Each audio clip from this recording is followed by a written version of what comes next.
Hello বন্ধুরা, কেমন আছো সবাই? আশা করছি খুব ভালো আছো, আর আমিও খুব ভালো আছি। একটা নতুন ব্লগে তোমাদের সবাইকে ওয়েলকাম। অনেক দিনই কোনো ভিডিও আসছে না, প্রচুর গরম পড়ছে, শরীরটাও ভালো নেই, এই জন্য কিন্তু ভিডিও করতে পারছি না।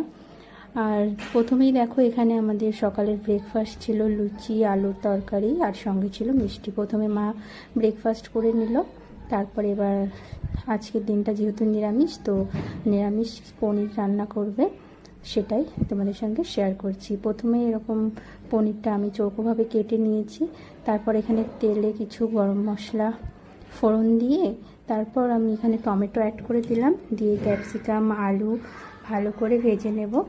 আর প্রথমে কিন্তু ক্যাপসিকাম আর আলুটা সেদ্ধ করে নেওয়া হয়েছিল, তারপর আমি এর ভেতরে জল অ্যাড করে একটু ফুটে উঠলে তারপরে কিন্তু এর ভেতরে পনিরটা অ্যাড করতে হবে।